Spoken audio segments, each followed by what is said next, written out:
بسم اللہ الرحمن الرحیم۔ شروع اللہ کے نام سے جو بڑا مہربان نہایت رحم والا ہے۔ اب میں دعوت خطاب دیتا ہوں واجب الاحترام حضرت پروفیسر ظفر اللہ شہید رحمت اللہ علیہ کے فرزند ارجمند، جامعہ ابی بکر اسلامیہ گلشن اقبال کراچی کے نائب مدیر واجب الاحترام برادر محترم ضیاء الرحمن مدنی صاحب کو وہ تشریف لائیں اور اپنے منفرد انداز میں خطاب فرمائیں۔ واجب الاحترام برادر محترم ضیاء الرحمن مدنی صاحب۔ بسم اللہ والصلاة والسلام علی رسول اللہ، اما بعد فاعوذ باللہ من الشیطان الرجیم، بسم اللہ الرحمن الرحیم۔ قال تعالی یا ایہا الرسل کلوا من الطیبات واعملوا صالحا، وقال النبی صلی اللہ علیہ وسلم ان الحلال بین والحرام بین، او کما قال النبی صلی اللہ علیہ وسلم۔ تمام تعریفات، توصیفات، تسبیحات، تحمیدات، طیبات، صلوات، تکبیرات، تمجیدات، اچھے کلمات اللہ تبارک و تعالیٰ کے لیے ہیں۔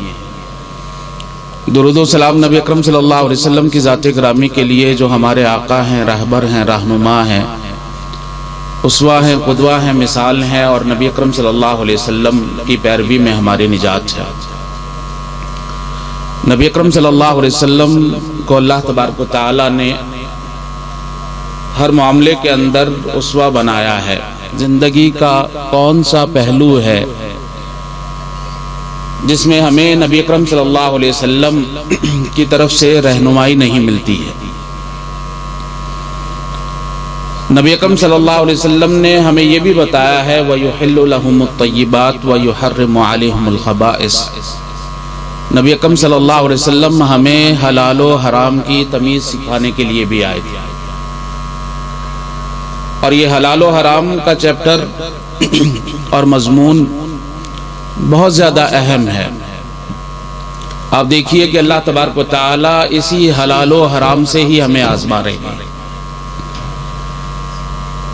سیدھی سی بات ہے، سادہ سی بات ہے کہ اگر ہم نے اپنے بچے کے بارے میں جاننا ہو کہ بچہ ہماری بات مانتا ہے کہ نہیں، تو ہم کچھ کام کرنے کو اسے کہتے ہیں۔ اگر وہ کام سر انجام دے دیتا ہے اور وہ حکم بجا لاتا ہے تو ہم کہتے ہیں یہ بچہ ہماری بات مانتا ہے۔ اور بسا اوقات ہم کسی چیز سے روکتے ہیں، اور اگر اس سے رک جاتا ہے تو ہم کہتے ہیں یہ بچہ ہماری بات ماننے والا ہے۔ اللہ تبارک و تعالیٰ نے جو ہماری آزمائش کی ہے وہ انہی اصولوں کی بنا پر کی ہے۔ کچھ کام کرنے کے لیے کہا ہے اللہ تبارک و تعالیٰ نے، اور وہ کام ہمارے لیے حلال قرار دے دیے ہیں، اور کچھ کاموں سے روک دیا ہے اور وہ کام ہمارے لیے حرام قرار دے دیے ہیں۔ یہ الگ بات ہے کہ حلال کے اندر اللہ تبارک و تعالیٰ نے ساری مصلحتیں رکھی ہیں، اور حرام کے اندر آپ کو سارا ہی فساد نظر آئے گا۔ یہ الگ بات ہے، لیکن بنیادی بات یہ ہے کہ اللہ تبارک و تعالیٰ جاننا چاہتے ہیں کہ کون اللہ تبارک و تعالیٰ کی بات مانتا ہے اور کون اللہ تبارک و تعالیٰ کی بات نہیں مانتا۔ اور اللہ تبارک و تعالیٰ جب چاہتے ہیں کسی چیز کو حلال قرار دے دیتے ہیں، جب چاہتے ہیں کسی چیز کو حرام قرار دیتے ہیں۔ وَمَا جَعَلْنَا الْقِبْلَةَ الَّتِي كُنْتَ عَلَيْهَا إِلَّا لِنَعْلَمَ مَن يَتَّبِعُ الرَّسُولَ۔ ایک وقت میں مسجد اقصیٰ کی طرف منہ کرنا حلال تھا، واجب تھا، اور دوسری ہی آن جو ہے حرام ٹھہرا ہے، اور مسجد حرام کی طرف منہ کرنا واجب ٹھہرا ہے۔ جو علتیں ڈھونڈتے ہیں حلال و حرام کے اندر، اللہ تبارک و تعالیٰ نے ان کے بارے میں یہ کہا سَيَقُولُ السُّفَهَاءُ من الناس ما واللہم عن قبلتہم التی کانوا علیہا، کہ بے وقوف لوگ علتیں ڈھونڈتے ہیں. علت صرف ایک ہی ہے، وجہ صرف ایک ہی ہے کہ ہم نے یہ بیت المقدس سے منہ پھیر کر بیت الحرام کی طرف، بیت اللہ کی طرف منہ کرنے کا اس لیے حکم دیا ہے تاکہ ہم جان لے کہ کون بلا کسی چوں چرا کے، بلا کسی پس و پیش کے، بلا کسی رد و قدح کے اللہ تبارک و تعالیٰ کی نبی کی بات مانتا ہے کہ نہیں مانتا. تو اللہ تبارک و تعالیٰ نے ہمیں حلال و حرام سے آزمایا ہے. یہ حلال و حرام اس قدر اہم ہے کہ نیک عمل کے لیے دو شرطیں بیان کی جاتی ہیں. عمل صالح کہتے ہی دو چیزوں کے مجموعے کو، ایک اخلاص اور دوسرا نبی اکرم صلی اللہ علیہ وسلم کی پیروی کو. لیکن ان دو شرطوں سے پہلے جو شرط ہے وہ یہ ہے کہ لقمہ پیٹ کے اندر حلال کا ہونا چاہیے، لباس حلال کا ہونا چاہیے. یا ایھا الرسل کلوا من الطیبات واعملوا صالحا، یہ صرف اور صرف ہمیں حکم نہیں دیا بلکہ اللہ تبارک و تعالیٰ نے تمام انبیاء علیہم السلام کو یہ ہدایت دی تھی کہ آپ کا کھانا اور پینا جو ہے وہ حلال کا ہونا چاہیے، پھر اللہ تبارک و تعالیٰ آپ سے عمل صالح کو قبول فرمائیں گے. اور جو اللہ تبارک و تعالیٰ نے انبیاء علیہم السلام کو نصیحت کی ہے وہی مؤمنین کو کی ہے. یا ایھا الذین آمنوا کلوا من طیبات ما رزقناکم، اے ایمان والو آپ کا کھانا پینا حلال کا ہونا چاہیے، حرام کا نہیں ہونا چاہیے. نبی اکرم صلی اللہ علیہ وسلم نے جو ہے وہ بیان فرمایا کہ ایک شخص ہے یطیل السفر. آپ اس حدیث کے اندر دیکھیے کہ نبی اکرم صلی اللہ علیہ وسلم نے بہت سارے اسباب کا ذکر کیا ہے جن اسباب کی وجہ سے دعائیں قبول ہوتی ہیں. یطیل السفر، لمبا سفر ہے، اور حدیث میں آتا ہے کہ مسافر کی دعا جو ہے وہ اللہ تبارک و تعالی رد نہیں کرتی. اشعث اغبر، پراگندہ حال ہے، پراگندہ بال ہے، مسکنت اور غریبی اور مجبوری اس کے اوپر چھائی ہوئی ہے. امن یجیب المضطر اذا دعا، جس قدر جو ہے مسکینت ہوتی ہے، جس قدر جو ہے وہ انسان کی حالت بری ہوتی ہے، اللہ تبارک و تعالیٰ اسی قدر متوجہ ہوتے ہیں. اشعث اغبر، یہ دوسرا سبب ہے دعاؤں کے قبول ہونے کا. فیقول یا رب، یمد یدیہ الی السماء، ہاتھ اٹھا اٹھا کر مانگ رہا ہے. حدیث میں آتا ہے کہ اللہ تبارک و تعالیٰ کو حیا آتی ہے جب ہاتھ اٹھ جاتے ہیں، اللہ تبارک و تعالیٰ کو حیا آتی ہے کہ ان ہاتھوں کو جو ہے وہ خالی ہاتھ لوٹا دے. ہاتھ اٹھانا بھی ان اسباب میں سے ہے جن کی وجہ سے دعا قبول ہوتی ہے.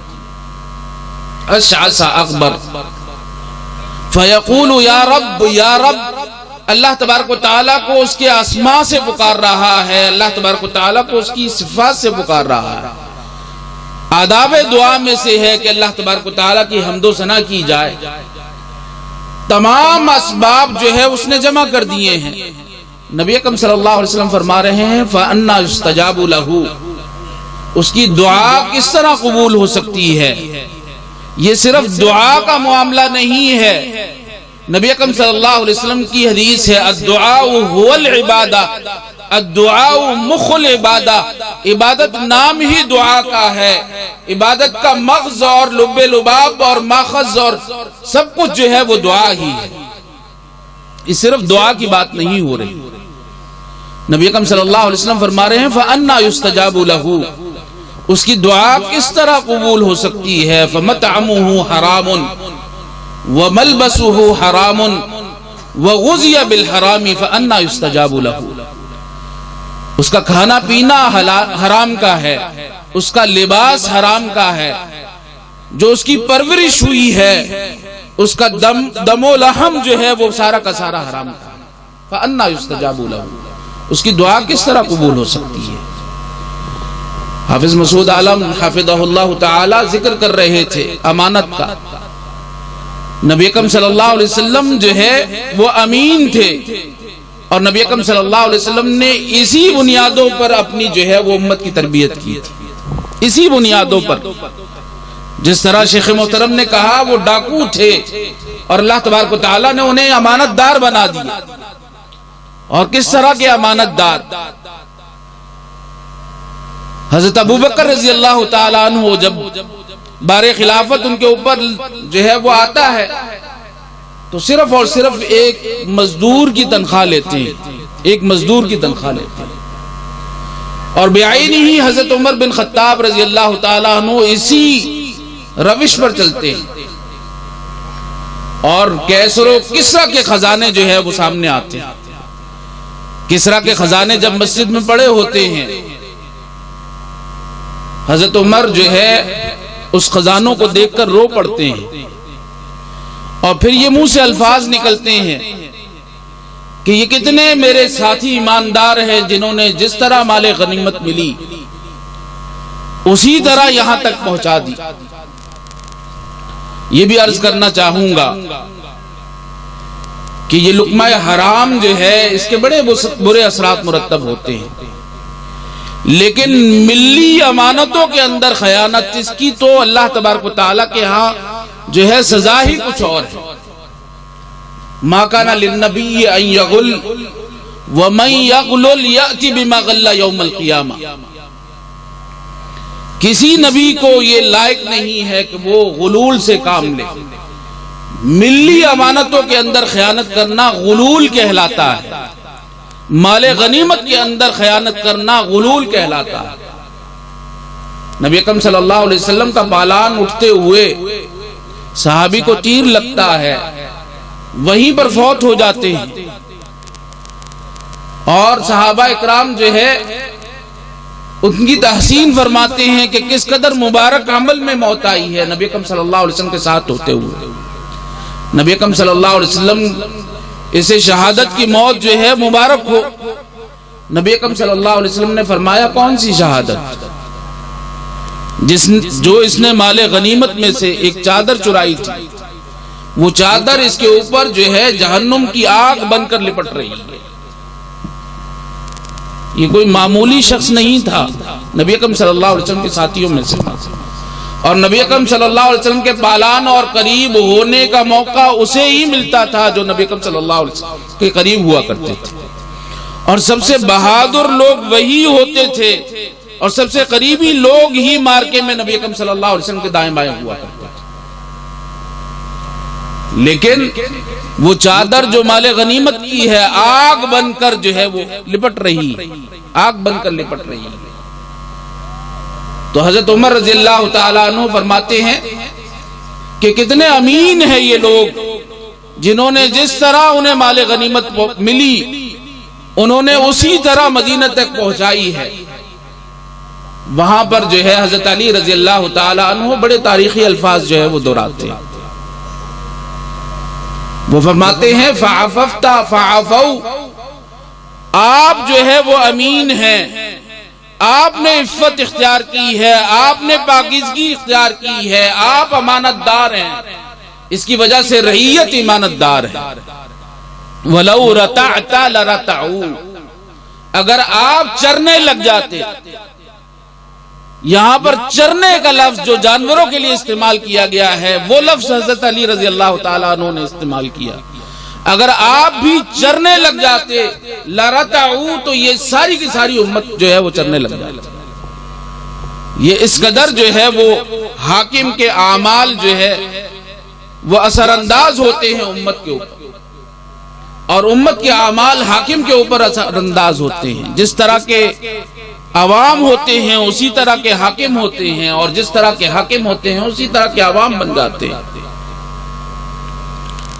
تو یہ امانت داری نبی اکرم صلی اللہ علیہ وسلم کے فرمان کے مطابق سب سے پہلے جو اس امت سے اٹھایا جائے گا وہ امانت داری، اور سب سے آخر میں نماز اٹھائی جائے گی.